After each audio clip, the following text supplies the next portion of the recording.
بسم اللہ الرحمن الرحیم۔ السلام علیکم ورحمۃ اللہ وبرکاتہ۔ میں زبیر خان ہوں اور آپ میرا ویلاگ دیکھ رہے ہیں۔ ایٹمی جنگ کا خطرہ، حقائق کیا ہیں؟ آج کے پروگرام کا یہ موضوع ہے۔ حال ہی میں ایک دو پروگرام کیے تھے جس میں کچھ ایسا تجزیہ پیش کیا تھا کہ روس اور امریکہ میں متوقع جنگ کی پیش بندیاں کی جا رہی ہیں، تاہم فیصلہ کن موڑ امریکی صدر کے انتخابات کی پوزیشن کلیئر ہونے کے بعد ہی سامنے آ سکتا ہے۔ فوج کی فیلڈ میں ایک لفظ بولا جاتا ہے جسے انڈیکیٹر کہتے ہیں، یعنی اشارے۔ جیسے اگر دھواں نظر آئے تو اشارہ ملتا ہے کہ غالباً جہاں سے دھواں اٹھ رہا ہے اس جگہ پر آگ لگی ہوگی۔ اسی طرح فوجی میدان میں تجزیہ پیش کرنے کے لیے انڈیکیٹرز کے ساتھ ساتھ یہ بھی ضروری ہوتا ہے کہ جس اطلاع کی بنیاد پر تجزیہ کیا جا رہا ہو اس اطلاع میں حقیقت کتنی ہے۔ کچھ اطلاعات مفروضے اور خیالات ہوتے ہیں اور کچھ اطلاعات ایسے لوگوں کی وساطت سے ملتی ہیں جو فیصلہ سازوں کے سرکل سے تعلق رکھتے ہوں۔ پچھلے چند گھنٹوں میں کچھ اطلاعات ایسی سورسز سے سامنے آئی ہیں جو کہ فیصلہ سازوں کا سرکل ہے۔ یہ اطلاعات کچھ اس طرح ہیں۔ روس کے دفاعی افواج کے جنرل سٹاف نے سپوٹنک اخبار میں بیان دیا ہے کہ روسی افواج کے مخصوص دستوں نے ٹیکٹیکل نیوکلیئر ہتھیاروں کی فوجی مشقیں شروع کر دی ہیں۔ روسی حکومت کی وزارت خارجہ کی ترجمان محترمہ ماریا ساخارووا نے بیان دیا ہے کہ ناٹو کی افواج جو اسٹڈ فاسٹ ڈیفینڈر کے نام سے مئی تک جاری رہنے والی جنگی مشقیں کر رہی ہیں، دراصل یہ مشقیں روس کی افواج کے ساتھ ممکنہ جنگ کی تیاری کے لیے کی جا رہی ہیں۔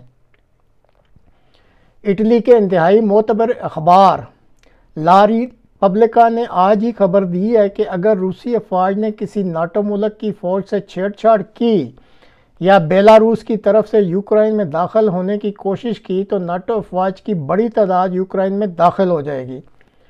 یوکرائن کی خفیہ ایجنسی گور کے ڈپٹی چیف سکیب ٹکی کے مطابق یوکرائن کی فرنٹ لائن پر یوکرائنی افواج کی مزاحمت ختم ہونے والی ہے اور اس صورتحال کے پیش نظر فرانس اور پولینڈ نے عندیہ دیا ہے کہ ان کی افواج اوڈیشہ کی طرف سے یوکرائن میں داخل ہونے کے لیے تیار ہیں۔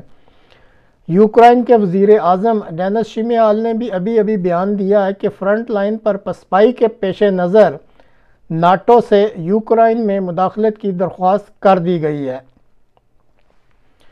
اب جب اتنا زیادہ شور مچ گیا ہو تو ظاہر ہے کہ روس بھی خاموش تماشائی تو نہیں بنا بیٹھا رہے گا۔ روس نے بھی اپنی اسیسمنٹ کر لی ہے اور کچھ اس طرح منصوبہ بنایا ہے کہ وہ ان چاروں صوبوں جس پر اس نے قبضہ کیا ہوا ہے ان صوبوں کا مزید زیادہ سے زیادہ علاقہ اگلے دنوں میں فتح کرنے کی کوشش کرے گا اور پھر اسی حساب سے اپنی دفاعی پوزیشنوں کو مستحکم کرے گا۔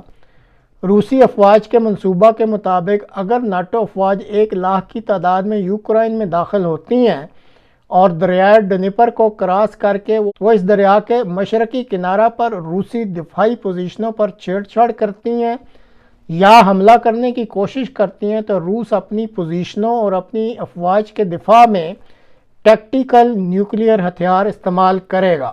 اور اسی منصوبہ کے پیش نظر روسی افواج کے جنرل سٹاف نے امریکہ اور یورپ کی اقوام کی اطلاع کے لیے یہ بیان بھی دے دیا ہے کہ اس کی یعنی روس کی افواج نے ٹیکٹیکل نیوکلیئر ہتھیاروں کو استعمال کرنے کی مشقیں شروع کر دی ہیں۔ ان ٹیکٹیکل نیوکلیئر ہتھیاروں کی ہل جل یا مشقوں کے بارے میں پہلے بھی روس کی طرف سے خبریں دی جاتی رہی ہیں، لیکن یہ سب کچھ دھمکیوں کی حد تک ہی محدود رہا ہے۔ کچھ تجزیہ نگاروں کے مطابق اس مرتبہ بھی یہ جو بیان دیا گیا ہے اس کا مقصد ناٹو افواج کو تنبیہ کرنا مقصود ہے کہ وہ روسی دفاعی پوزیشنوں پر حملے سے باز رہیں۔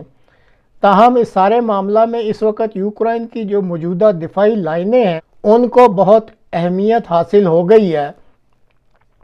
اگر روس ان دفاعی لائنوں کو اگلے چند دنوں میں کراس کر دیتا ہے اور یوکرائن پر شمال میں واقع بیلاروس اور سومی خاکوف کی طرف سے بھی حملہ کر دیتا ہے تو پھر ناٹو افواج کو ہر صورت یوکرائن میں مداخلت کرنی پڑے گی۔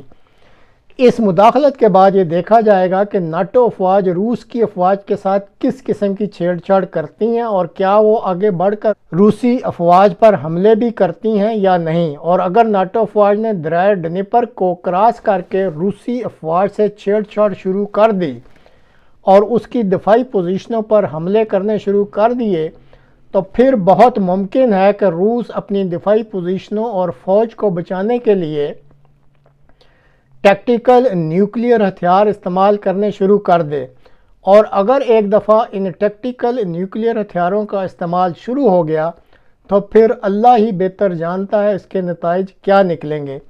تو ناظرین، یہ ہے ایٹمی جنگ کے بارے میں یہ جو قیاس آرائیاں چل رہی ہیں اس وقت، تو جو اس وقت تک کی صورتحال ہے حقائق کی روشنی میں وہ آپ کے سامنے رکھ دی ہے۔ جو ہی اس سلسلہ میں کوئی مزید ڈیولپمنٹ ہوئی تو پھر آپ کے سامنے وہ پیش کر دی جائے گی۔ اگلے پروگرام تک کے لیے اجازت دیجیے۔ خدا حافظ۔